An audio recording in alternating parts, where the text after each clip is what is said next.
everyone, this is the Oral Rehab Exam 1 review. The exam will be open from October 3rd to October 12th. So we're just going to do a little bit of overview about the exam. It's worth 100 points. It's going to be 90 minutes long, so you'll have 90 minutes to take the exam with a total of 40 questions. And the questions vary from being multiple choice to fill in the blank to written response questions and defining and differentiating terms. So you'll really want to make sure that you can read and interpret an audiogram.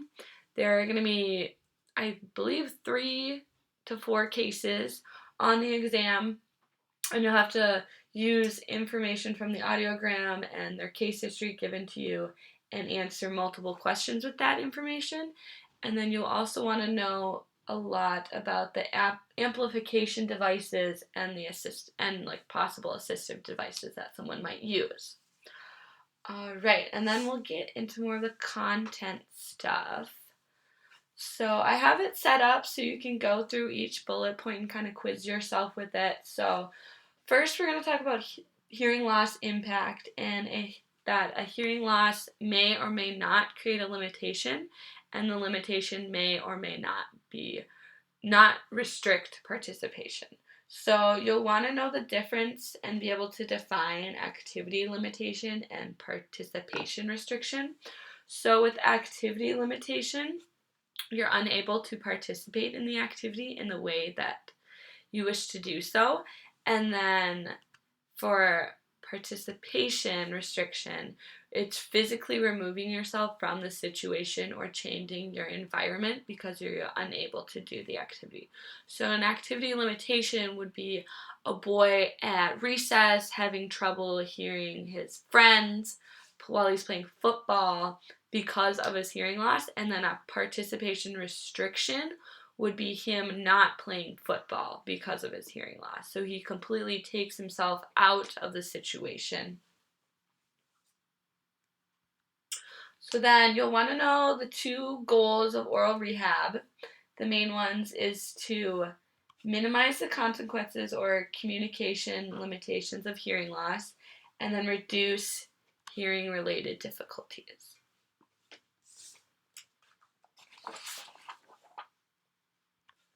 So then you also want to know the process of how sound travels through the ear to the brain.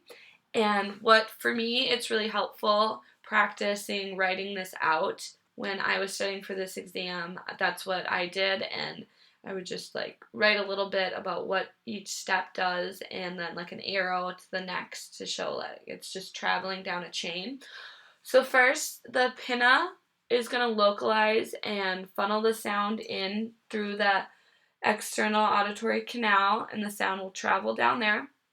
It'll hit the tympanic membrane, and then it will move the ossicular chains, the stapes, malleus, and incus, and then that is going to move the oval window and then cause the hair cells in the cochlear to move.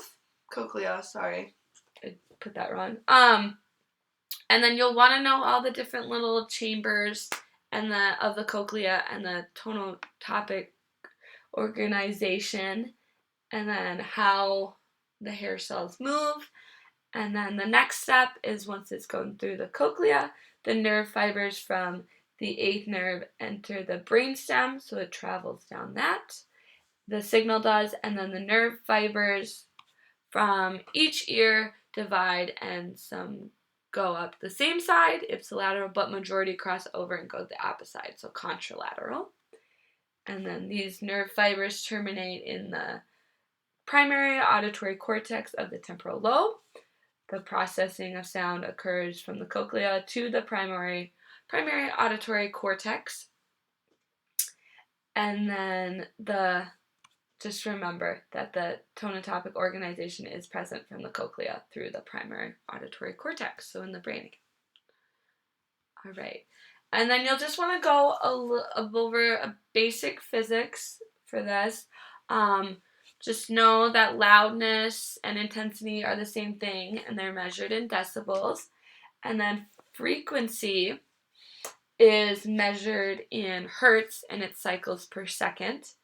And then you'll want to know audibility, which is the ability to detect sound through the auditory pathway. And then also intelligibility, which is the ability to understand what you know. So something can be audible, but not necessarily intelligible. Okay, mittens. You're going to want to know a little bit about otoscopy. So that's looking at the ear to check health of the tympanic membrane, wax / cerumen buildup, ear canal health, and the visibility of landmarks. So just kind of know the important roles of what it is, what we're doing when we are doing otoscopy. And then tympanometry is the health of the tympanic membrane and the middle ear space and the status of the pressure equalizing tube. So that is the ones with the little graphs that have the point up, and it kind of, the health will depend what the graph looks like. And then you'll want to know about acoustic reflexes, so the health of the middle ear, and auditory nerve, facial nerve, and brainstem, and how that chain all works, how it travels, how it can travel to the other side, the same side. You just kind of know when there's something wrong, where the sound will stop, for which side it will go on. Okay, and then pure tone audiometry, it's just know the definition that it's a full quantitative assessment of an individual's ability to detect sounds, and they measure pure tones at octave frequencies between 250 and 8,000 hertz. So really, when we're doing that hearing screening, we test at 500, 1,000, and 2,000 hertz. And then you'll also want to know how to get the average of those three numbers. And then thresholds are established at each frequency, and the softest sound that is detected at least 50% of the time is when you'll mark it on the audiogram. You will need to know how to read an audiogram. I would really recommend practicing with the ones I have in the screencast here, and then if you find some ones on your own that you're able to read or even possibly explain to someone else to help practice with that. But you'll need to know how to read it, so you want to know all the symbols for the response and no response. So you'll need to know for the left and right ear. You'll want to know air conduction, bone conduction, sound field, comfort level. And then if they commented or not, those symbols, and then there's a picture of all the symbols on that have a response on this slide, and then the next slide has the no response symbols. So make sure you know all of these for masked and unmasked. And then you'll want to make sure that you are familiar with the degree of hearing loss.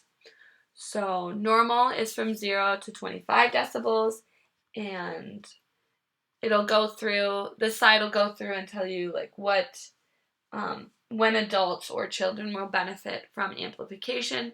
So then mild would be 26 to 40 decibels, moderate is 41 to 55 decibels, moderately severe is 56 to 70 decibels, and severe is 71 to 90 decibels. And the profound is 91 plus decibels. So it just kind of breaks down when children would benefit from amplification and when adults would. And they're basically all the same, except for that mild. The children might benefit from amplification more than adults would at this stage. Okay, and then you need to know the types of hearing loss. So there's 3 types. There's sensory neural, conductive, and then mixed. So sensory neural is a hearing loss that has a cochlear or retrocochlear origin. So that is with the inner ear, and for an audiogram, both bone conduction and air conduction are abnormal. So the air bone gap is going to be less than or equal to 10 decibels between the difference of the two. So they're both out of the normal range, and then the space between them is less than or equal to 10 decibels to categorize as a sensory neural hearing loss. For conductive, that is when there's obstruction within the outer or middle ear. So the bone scores indicates normal hearing at the level of the cochlear and beyond, and the air conduction scores indicate below normal for the air conduction threshold. And then, so the bone conduction is within the normal limits, and then the air conduction is normal. And that air-bone gap is going to be greater than 10 decibels on the audiogram. And the last one is mixed. So the bone, that means there's sensory neural and conductive hearing loss. So the bone scores are better than air conduction scores, but neither are within that normal range. So both bone conduction and air conduction are abnormal, and the air-bone gaps are greater than 10 decibels. Alright, so here is the audiogram.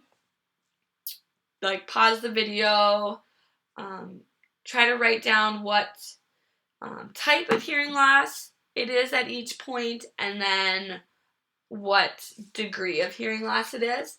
So for this first one, I had the right ear normal at 250 hertz, conductive loss at 500 hertz, and then sensory neural from 1,000 to 8,000 hertz. It is normal at 250 hertz, mild from 500 to 6,000 hertz, and moderate at 8,000 hertz for the degree. For the left ear, I have conductive at 500 hertz and mixed from 1,000 to 8,000 hertz. I put it as a mild degree of hearing loss from 250 to 500 hertz, moderately severe from 1,000 to 4,000 hertz, and severe at 8,000 hertz. Alright, for this audiogram, take a second, look at it, pause the video, write down what you think again, what the type of hearing loss is, and then the degree of hearing loss. And for me, for the right ear, I have conductive hearing loss from 250 to 2,000 hertz and mixed from 4,000 to 8,000 hertz. I have a moderate severe degree of loss from 250 to 1,000 hertz, severe from 2,000 to 4,000 hertz, and profound from 6,000 to 8,000 hertz. And then for the left ear, I have a conductive hearing loss at 250 to 2,000 hertz and a sensory neural hearing loss from 4,000 to 8,000 hertz. And then for the degree, I have mild from 250 to 1,000 hertz, normal from 2,000 to 3,000 hertz, and moderate from 4,000 to 6,000 hertz, or moderately severe. Okay, and then for the last one, I have a normal in the right ear, normal from 200 to 250 to 500 hertz, and 2,000 to 8,000 hertz, and then a mild conductive hearing loss at 1,000 hertz. So the left ear, the conductive hearing loss is in the left ear, moderately severe at 2,000 hertz, moderate at 5,000 hertz, and moderately severe 1,000 to 4,000 hertz, and then severe at 8,000 hertz. And those are the 3 examples I have for you. It'd be good for you to be able to also determine what type of hearing device would benefit these individuals too. And then any other practice, if you want to look at old screencasts that she's gone over for audiograms, I think that would be really helpful. And any resources you find online too would be great. Also, if any of you already took audiometry, looking at old audiograms from any of those coursework classes would be also a really good way to study for this and get practice. So for air-bone gap, it is the difference or mismatch between air conduction threshold and bone conduction threshold.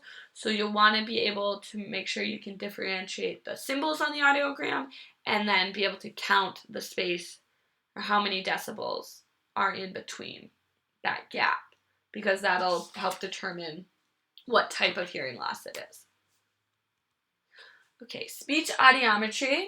You're going to want to know and be able to define speech recognition threshold, speech detection threshold, and then word recognition scores. So speech recognition threshold is the loudest intensity at which a person can recognize and repeat back at least 50% of spondee words. And then spondee words are the 2-syllable words such as hot dog, baseball, cowboy. Has that 2 beat to it. And then speech detection threshold is the lowest intensity at which a person can detect at least 50% of a speech stimuli. And once again, it's using the spondee words and things like animal sounds, songs, simple speech sounds such as ga ga ga. And then your speech recognition threshold and speech detection threshold and pure tone audiometry should be within 10 decibels of each other for validity to validate the audiogram. Sorry, I could not say that word. So those, just keep that in mind when you're looking at all 3 of those. And then word recognition scores assesses how well a person can identify single syllable words presented at super threshold. Okay. Let me go back. Yeah, there. Okay, sorry, I thought it didn't post. Okay, and then speech audiometry also looks at most comfortable loudness level and uncomfortable loudness level. So most comfortable loudness level refers to the point where the patient says speech is the most comfortable to hear and understand running speech. And then the uncomfortable loudness level is the level where running speech is nearly painful to listen to due to the intensity of the sound. Alright, so now we're going to talk about hearing aids. So you're going to want to know all the components of the hearing aids. And I just have the 3 main ones on here, which are the microphone, the amplifier, and receiver. And the microphone picks up acoustic signals from the environment and converts it to an electrical signal. The amplifier is the electric signal is selectively amplified for the frequency and intensity specifics of the sound.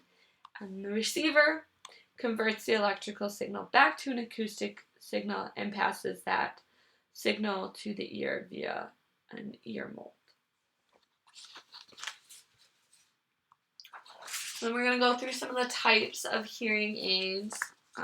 There's the behind the ear hearing aids. It's a great source for power and lasts a while because it does have that bigger battery pack. It's good for ears with drainage. There's no electronics inside the ear to block anything to drain or like build up wax or anything like that. And it can fit any hearing loss. So it's a really good option for really a wide range of people. For the receiver in the ear hearing aid, the receiver is placed on the back of the ear canal rather than behind the ear as it is in the behind the ear hearing aid. It's for mild to severe high frequency sloping hearing losses that with the use of the ear mold, and it can be fit as an open fit, which with the use of a dome rather than an ear mold. In the ear hearing aids allows for the use of the ear's natural sound gathering properties by fitting into the cochlea of the pinna. Oh, the concha of the pinna, sorry, not cochlea, concha. It could be fit to milder hearing losses, the kind of the moderate range or less, so in that mild stage 2. And then a pro is that it has varying ventilation hole size and you can take advantage of the ear canal resonance behaviors. And then for completely in the canal hearing aids, it is cosmetically appealing It's all in the ear, so you can't see it. It uses the advantages of the acoustic properties of the pinna and the ear canal, but it does not allow for directional microphone use. All right, so now for the Bahas. So sound waves are picked up by the Baha sound processor, and then sound waves bypass the middle ear and are delivered directly to the working cochlea, and they're used for conductive hearing loss or unilateral hearing loss.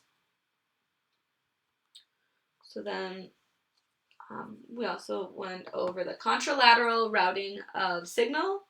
So that involves a hearing aid for people with unilateral hearing loss or someone who has relatively normal hearing in one ear and has hearing that cannot be aided on the bad side. So the individual hears amplified sounds from their bad ear in their good ear. And this can kind of be a hearing aid for single-sided deafness. And then there's also the bilateral microphones with contralateral routing of signals. So it's for individuals with little or no hearing loss on one side and some hearing loss in the better ear. It can be a hearing aid for single-sided deafness as well. And then for cochlear implants, we want to know what a cochlear implant is and what it does.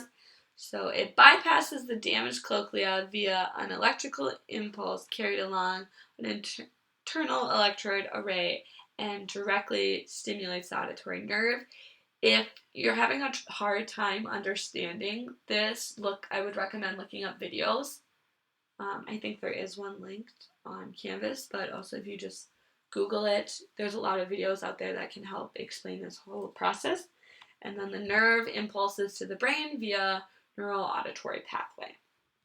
So to be a candidate, you have to have a moderately severe to profound hearing loss for people, and you can't benefit from traditional hearing aids. And then you must be able to discriminate speech information well enough to be able to assess the majority of spoken phonemes. So there's kind of a difference in candidacy when it comes to adults and children.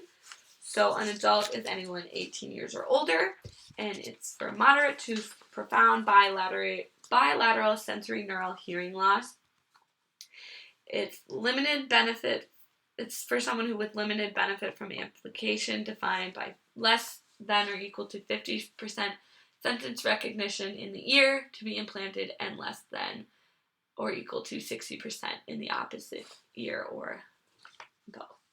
And then, so it's just for someone who has minimum or no benefit from the hearing aid, and then there's no medical contradictions so if they meet this criteria, they are able to get the cochlear implant.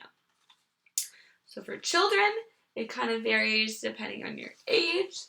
From 12 to 24 months, you have to have a profound sensory neural hearing loss.